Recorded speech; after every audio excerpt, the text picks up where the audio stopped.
Hello and welcome to the Autistic Me podcast. I am Christopher Scott Wyatt, speaking as the Autistic Me. For as long as I can remember, I have been interested in technology. In particular, I am interested in computer software and hardware, but I'm also interested in all gadgets and gizmos. I don't know why this is common among autistics or why for many years Asperger's and high functioning autism were classified as the geek syndrome, but there is certainly anecdotal evidence from my life and my interactions with others that there are in fact a large number of autistic individuals involved in technology, both hardware and software development, as well as design and innovation. I attribute some of that to the nature of technology work. Unlike other fields, technology and the STEM fields in general, science, technology, engineering, math, they allow for an individual or a small set of like-minded individuals to work on problems. I have found that within technology, most of the individuals are at least mild introverts. We work well without a lot of extra socializing. This has puzzled me about some of the workplaces such as Google or Apple, Facebook, where you've seen video of large gathering areas with foosball tables and open bars and amenities and services that seem to be catering to more extroversion within the workplace. But the more I think about it, in some ways that allows that small group of friends to stay together and sort of avoid going out for socializing. So oddly enough, the extroverted workplace with all of these activities is actually insulating tech workers from the experience of new and unfamiliar places. And also, quite honestly, anything a company can do to keep you at work more hours is probably in the company's benefit more so than the worker's benefit. It just so happens that autistic individuals are very likely to hyper-focus and stay at work, and so having food and dry cleaning and other services there on the work site certainly works to their advantage. So let's get into why I like technology. And I certainly do like computers and everything about technology more than interacting with people. That's not to say that I dislike people or that I don't enjoy interactions for limited times. That's a common misconception about introversion and autistics. What really is the case is interacting in crowds or for a long, sustained period of time is exhausting. And so the quality of an introvert isn't that they don't like people, but it's that the social interactions are physically and emotionally draining. And so you need time to recover from those social interactions. For me, working on a computer is a way to be mentally active. I can be solving problems, I can be learning, I can be exploring, and I'm not doing it with other individuals, which requires the social skills that are lacking or impaired with autistic traits. I can and do sit at a computer as I'm tearing it down or assembling it and study it for hours. I will have no problem at all spending 2 or 3 days on a hardware issue, and I know that the computer isn't getting impatient with me or expecting any sort of interaction. This could be true of an old style ham radio or any other electronic device.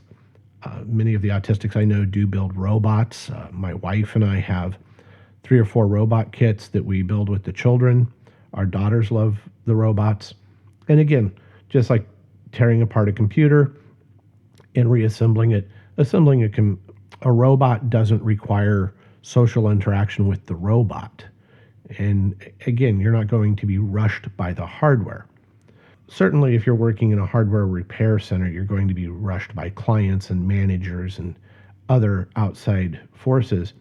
But as a hobbyist, if I'm building something or if I'm working casually on it, the only thing on my mind is solving the problem at hand. Computers today have taken a lot of the fun out of assembling components, unless you're a high-end gamer, Bitcoin miner, or developer who wants to build a high-end workstation. Most computers today are rather simple. You can plug and play with the parts. You order memory to match the slots, and hard drives are pretty much all a standard interface now. In some ways, the challenges have decreased with assembling a computer, and so have the problems. It's strange to say that the fun is gone, but in some ways it does feel like that. It was a lot more fun to build a computer in the 1980s and 1990s when every motherboard was a little different, memory was a little bit different, hard drives came in 2 or 3 different standards, and there was a lot to consider. Now, though there are certainly optimization challenges and things like liquid cooling versus passive cooling and how far you could overclock a system, computers today aren't really the same hobbyist culture that existed in the 1980s and 90s. Now there is a game building culture, and that's very unique, but I'm not a gamer. I'm not really interested in building the best platform for a first-person shooter or some other video game. I do audio and video, and the motherboards and components for that, you want to be stable. You don't want to be pushing your hardware to its limits, because that's where you start having problems. Gamers don't mind pushing a computer to its limits and having some conflicts and some challenges, because gaming, every increase in performance, whether it's the frame rate for your video or the reaction of a good mechanical keyboard, those give you an edge as a gamer. Doing video and audio, if something is in conflict and the thing crashes, you're stuck redoing, recompiling, you're stuck re-rendering video from one of the Adobe products like After Effects or Apple's Final Cut Pro and Apple's Motion. I don't want to be re-rendering something that takes hours and hours to render, and I don't want to be outputting files that take 2 or 3 days to output and start over. So in that sense, building a computer now is no longer the same as it was. If I'm building a computer today, I know that the best video cards from AMD and NVIDIA are going to be one of 2 cards from each vendor. In terms of motherboards, there's really now just 1 or 2 vendors that are really pushing the limits and still offering a lot of stability.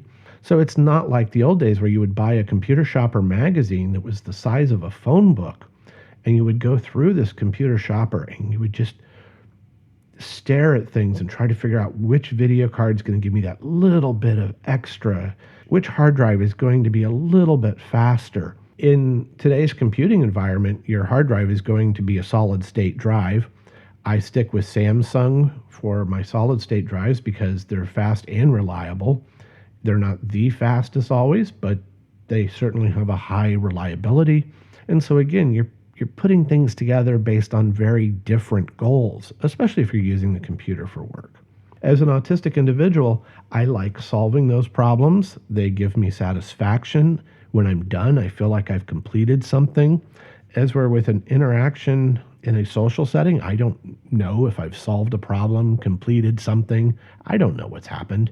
Quite honestly, even when I'm teaching, I don't know if I have always gotten through to the students.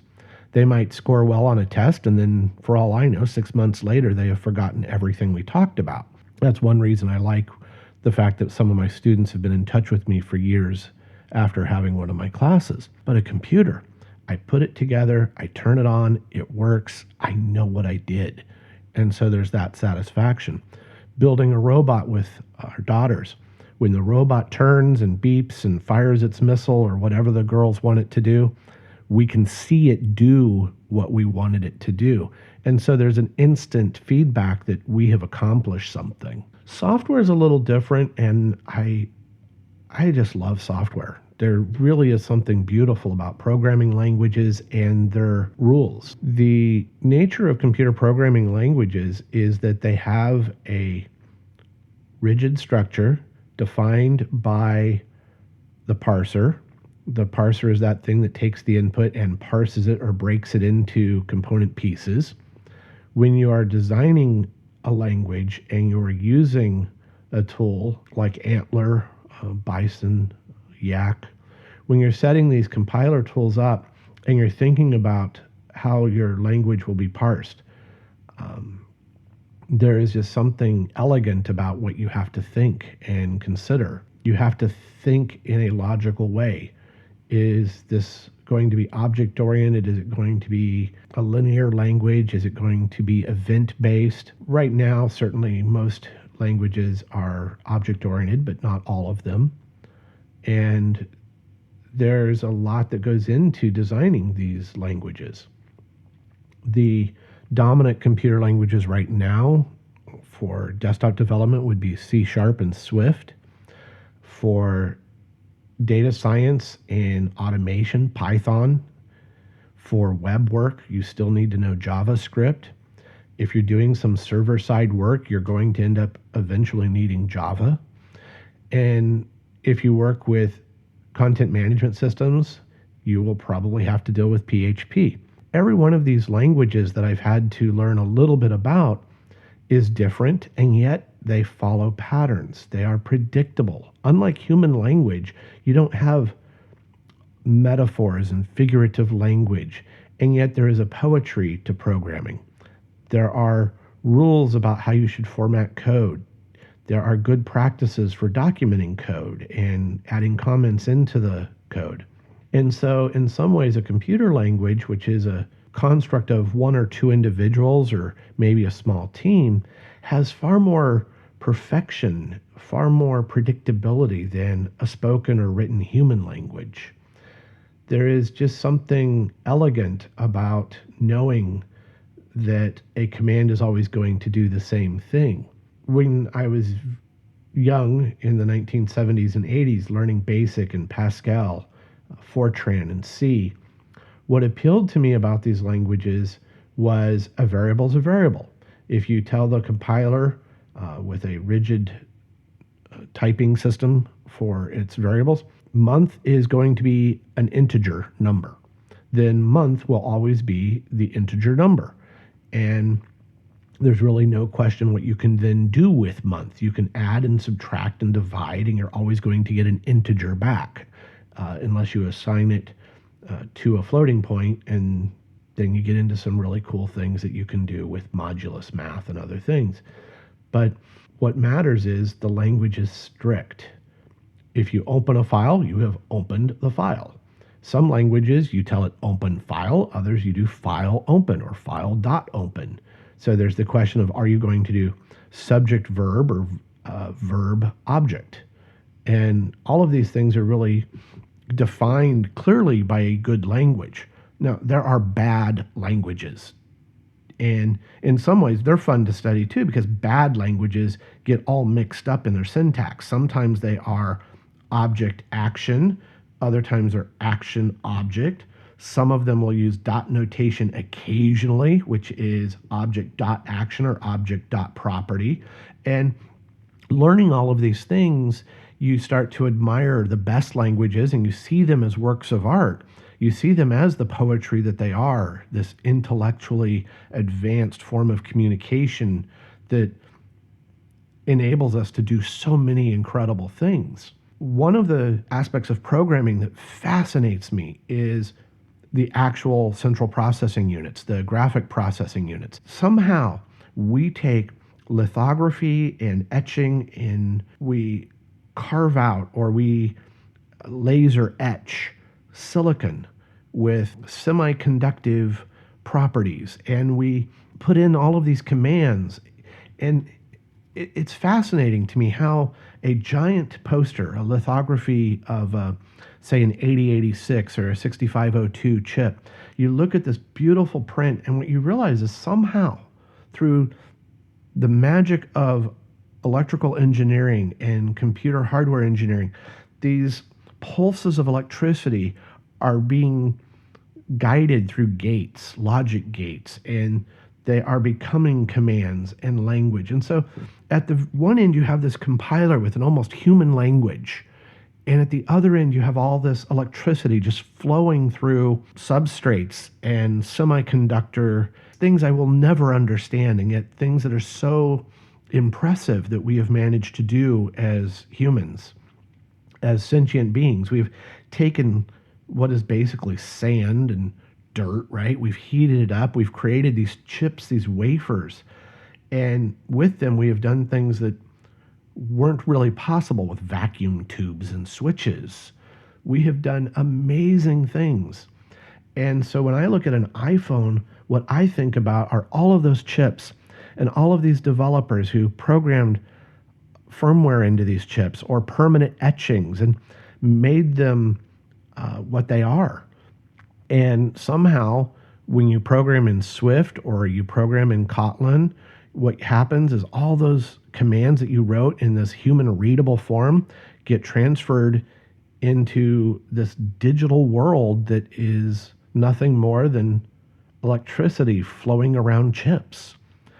I find that fascinating, and for me, even though I'll never grasp the manufacturing of advanced processors, I'm just astounded by it, and I read about it and I try to understand it, and I know I never will. So it's a pursuit of knowledge. These are things that give me comfort, though. I know that a well-designed chip will always do certain things. I know that a well-designed language, given certain commands, will always do certain things. Hardware, when you put it together, should always do certain things unless something goes wrong. And I love that predictability of following the rules. And when someone tells me that, well, programming or computer hardware, this is too rigid, too structured, look at the world around you and see all of the software created and how different it is. In the end, it's using just a really simple number, maybe 250 to 400 commands, depending on the CPU type, whether it's a reduced instruction set or a complex instruction set. But in the end, it's just hundreds of commands doing millions upon millions or billions of unique things thanks to the creativity of software developers. So for me, there is this wonderful extension of human capability with computers, and I find comfort in that. I find excitement in it, as you can tell. When someone says, well, how does that compare to the rest of the world? Language. We have 26 letters in English, and yet look at what we can do with it. In theory, there's nothing we can't communicate with the letters and the symbols we use for punctuation. In theory, we could do whatever we want with language.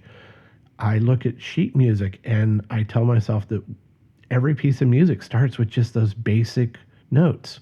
Programming just encapsulates all that simplicity and yet what's capable of happening.